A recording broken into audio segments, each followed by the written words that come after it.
Bismillahirrahmanirrahim. Assalamualaikum warahmatullahi wabarakatuh.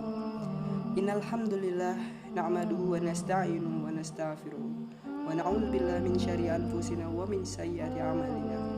May yahdihillahu fala mudilla lahu wa may yudlil fala hadiyalah. Asyhadu an la ilaha illallah wahdahu la syarikalah wa asyhadu anna Muhammadan abduhu wa rasuluh. Allahumma sholli wa sallim wa barik ala sayyidina Muhammadin wa ala alihi wa sahbihi ajma'in. Amma ba'du. Masyarul muslimin rahimakumullah. Hadirin jamaah salat Jumat yang insya Allah selalu berada dalam naungan rahmat dan hidayah Allah Subhanahu wa taala. Tak henti-hentinya kita panjatkan puji dan puja syukur kepada Allah Subhanahu wa taala yang telah memberikan kita nikmat iman dan Islam. Karunia yang teramat besar yang Allah karuniakan kepada hamba-hambanya. Semoga kita selalu termasuk yang mendapatkan hidayahnya, serta dalam beberapa keadaan hingga pada keadaan tertentu dan seterusnya kita tetap dalam keadaan iman dan Islam hingga akhir hayat kita. Dan tentunya kita bersyukur kepada Allah atas nikmat berbagai kehidupan yang masih diberikan kepada kita, sehingga pada kesempatan ini kita masih dapat beribadah kepadanya, kita masih dapat mengingatnya, serta kita masih dapat memujinya. Pujian hanya layak dimiliki oleh Allah. Alhamdulillah, segala puji hanya milik Allah. Sungguh tidak pantas bagi manusia untuk mengharapkan pujian, tidak pantas pula bagi manusia untuk merasa berjasa, karena sesungguhnya, sejatinya, segala pujian hanya milik Allah semata. Pada kesempatan yang mulia ini, saya selaku khatib mengajak kepada hadirin sekalian, marilah kita senantiasa meningkatkan keimanan dan ketakwaan kita kepada Allah Subhanahu wa taala. Takwa dalam arti senantiasa berupaya dan berusaha untuk selalu menghadirkan Allah Subhanahu wa taala dalam setiap situasi dan kondisi dengan cara senantiasa berzikir dan melaksanakan segala perintahnya. Takwa dalam arti kita senantiasa melibatkan Allah dalam setiap persoalan yang kita hadapi dengan cara berdoa, memohon pertolongannya dan bermunajat kepadanya, sehingga akan menimbulkan ketentraman dan ketenangan dalam setiap kehidupan kita. Ya ayyuhallazina amanu taqullaha haqqa tuqatih wa la tamutunna illa wa antum muslimun. Hai orang-orang yang beriman, bertakwalah kepada Allah sebenar-benarnya takwa kepadanya, dan janganlah sekali-sekali engkau mati melainkan dalam keadaan beragama Islam. Al-Quran Surah Ali Imran ayat 102.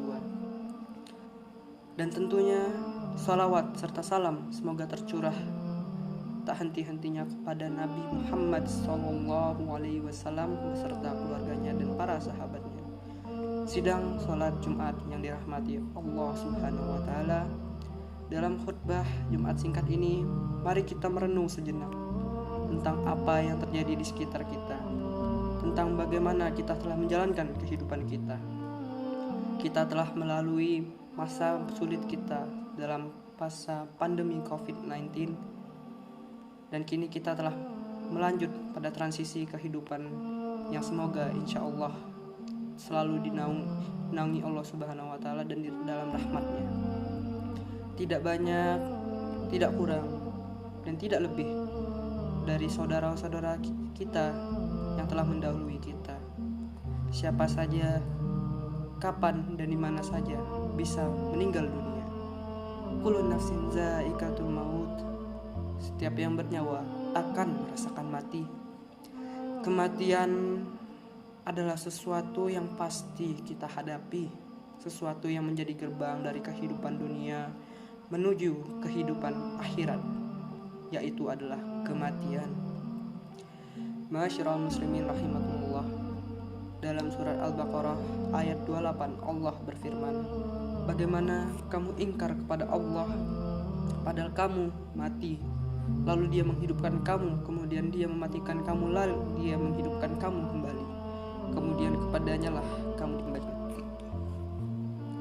Dalam tafsir Ibnu Katsir dijelaskan bahwa ayat ini menjelaskan akan kekuasaan Allah dan sungguh aneh orang yang ingkar kepada Allah sementara manusia awalnya tiada lalu Allah menjadikannya ada di muka bumi ini. Ayat ini juga menunjukkan bahwa kita semua pasti mati dan kita semua pasti akan dibangkitkan kembali setelah kematian itu.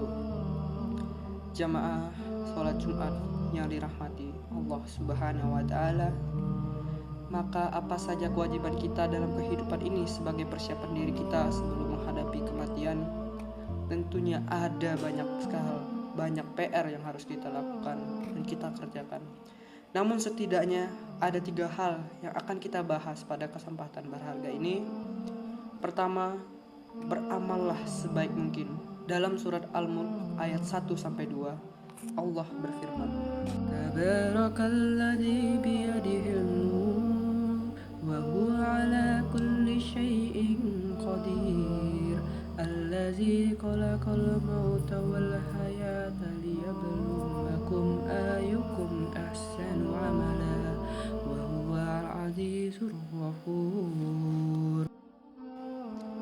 Maha suci Allah yang menguasai segala kerajaan dan Dia maha kuasa atas segala sesuatu, yang menciptakan mati dan hidup untuk menguji kamu, siapa di antara kamu yang lebih baik amalannya, dan Dia maha perkasa, maha pengampun. Ma'asyiral muslimin rahimakumullah, seperti apakah amalan yang terbaik itu? Salah satu indikatornya adalah pekerjaan itu dilakukan dengan istiqomah. Dalam hadis riwayat Abu Hurairah, Rasulullah SAW bersabda, "Fa inna khairal amali aswamuhu wa in qol." Sesungguhnya sebaik-baiknya pekerjaan adalah yang rutin berkelanjutan meskipun itu sedikit. Beramal sebaik mungkin juga berarti bahwa pekerjaan itu kita lakukan dengan ikhlas, semaksimal mungkin dan dengan sesempurna mungkin, baik dalam interaksi kita kepada Allah maupun kepada sesama manusia. Dalam tiap amal kita patrikan dalam diri kita bahwa bisa jadi itu adalah amalan terakhir bagi kita semua. Yang kedua, menyiapkan amal yang terus mengalir pahalanya. Di antaranya yang dapat kita persiapkan adalah dengan memperbanyak amal jariah, ilmu yang bermanfaat, serta mendidik anak kita menjadi anak yang soleh yang dapat mendoakan kita kelak, sebagaimana hadis Rasulullah SAW diriwayatkan oleh Abu Hurairah bahwa Rasulullah SAW bersabda, jika manusia mati maka terputuslah amalnya kecuali 3 perkara, yaitu sedekah jariah, ilmu yang diambil manfaatnya, dan anak soleh yang selalu mendoakan orang tuanya. Hadis riwayat Muslim. Yang ketiga, berdoa agar diberikan husnul khotimah. Apakah itu husnul khotimah? Di antara tanda utama husnul khotimah ialah apabila ia mengucapkan kalimat La ilaha illallah di akhir hayatnya. Dalam sebuah hadis sahih yang diriwayatkan oleh Abu Dawud, Rasulullah SAW bersabda, Man kana akhiru kalamihi la ilaha illallah Zakola jannah. Barang siapa yang akhir perkataannya adalah la ilaha illallah, maka dia akan masuk surga. Indikator lainnya dari seorang yang husnul khotimah apabila ia mengerjakan pekerjaan baik di akhir hidupnya, di mana Rasulullah SAW bersabda, apabila Allah menghendaki kebaikan kepada seseorang, maka Allah akan membuatnya beramal. Para sahabat bertanya, bagaimana membuatnya beramal? Beliau menjawab, Allah akan memberikan taufik padanya untuk melaksanakan amal soleh sebelum dia meninggal. Hadis riwayat Ahmad dan Tirmizi. Selain berusaha dengan segenap amal soleh untuk mencapai husnul khotimah, kita juga harus selalu berdoa agar Allah mewafatkan kita dalam keadaan husnul khotimah. Dan terakhir, semoga kita menjadi hamba Allah Subhanahu wa Ta'ala yang berhasil dalam mempersiapkan kehidupan kita, yang mampu meningkatkan keimanan dan ketakwaan kita kepada Allah Subhanahu wa Ta'ala, dan Allah menjadikan kita sebagai orang-orang yang wafat dalam keadaan husnul khotimah. Barakallahu li wa lakum fil Qur'ani azim wa nafa'ani wa iyyakum bima fihi minal ayati wa zikril hakim. Aqulu qawli hadza wa astaghfirullah li wa lakum wa lisairil muslimin wa min quludan bin fastaghfiru innahu huwal ghafurur rahim. Allahumma fir lil muslimin wal muslimat wal mu'minin wal mu'minat ahya'an minhu wal amwat innaka sami'un qaribun muhibbud da'wat. Rabbana la tukhzina in nasina aw akhtana. Rabbana wa la tahmil alayna isran kama halamtu ala ladzina min qalbina. Rabbana wa la tuhammilna ma la taqata lana bihi wa'fu 'anna waghfir lana warhamna wa anta lana fansurna 'ala qaumil kafirin. Rabbana atina fid dunya hasanah wa fil akhirati hasanah wa qina azabannar. Walhamdulillahi rabbil alamin. Barakallahu fiikum. Assalamualaikum warahmatullahi wabarakatuh.